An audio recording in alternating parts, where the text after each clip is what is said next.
Hello,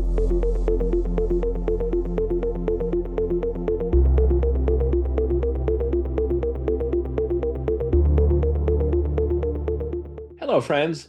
Al Iverson here from DMARC provider Valimail. And today we're taking a look at another segment from our 2026 State of DMARC report, Higher Education. Now, this is a unique category comprised of colleges and universities. Specifically, we looked at more than 4,000 .edu domains. These tend to be highly decentralized environments with multiple departments, systems, and senders all operating under the same umbrella. And that complexity shows up pretty clearly in our data. Let's start with the baseline. Across all industries combined, about 42% of domains are at DMARC enforcement, and nearly 22% still have no valid DMARC record at all. Now, compare that to higher education. By the end of 2025, only 33.71% of domains were at enforcement. That puts this segment more than 8 points below the overall average. And this is far below some of the other industry segments that we monitor. Higher ed, by comparison, is behind the curve on enforcement. Now, to be fair, there is progress. At the start of 2025, enforcement was only at 27.38%. And by the end of the year, as I mentioned, it reached 33.71%. That's a gain of about 6.3 percentage points.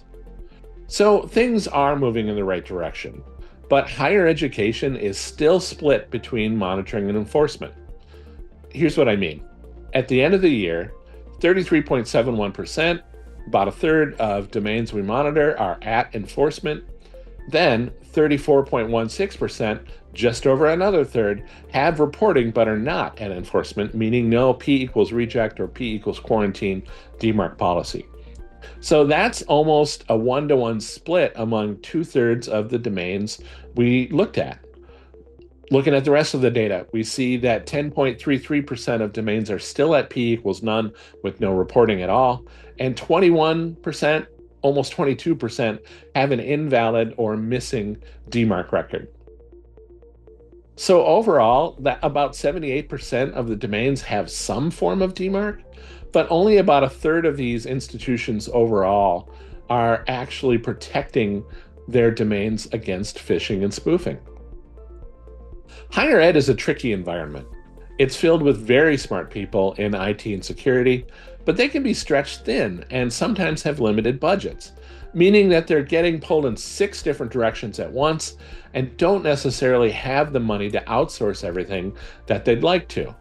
They've often got a DIY ethos, meaning they would likely implement DMARC themselves if they had the time, but they don't always have the time, so they often get stuck here in email authentication limbo. And that limbo creates risk. It opens the door to student phishing scams, financial aid fraud, spoofed communications from faculty and administration, spam and spear phishing. These attacks work because people trust messages coming from .edu domains. Now, compared to other industries, higher education is not at the bottom, but it's clearly behind sectors where enforcement is becoming standard. If you're in higher education and you've reached enforcement, you've done the hard part. You're ahead of a lot of your peers. But if you're still in monitoring mode, you're part of that large middle group that needs to take the next step. And if you don't have DMARC in place at all, you're exposed in an environment that attackers actively target. In upcoming videos, I'll continue breaking down other industries and what we can learn from them. But for today, the bottom line is this. Higher education has made progress.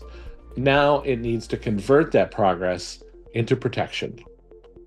Thanks for watching, and be sure to visit our website at valimail.com when you're ready to embark upon your DMARC journey.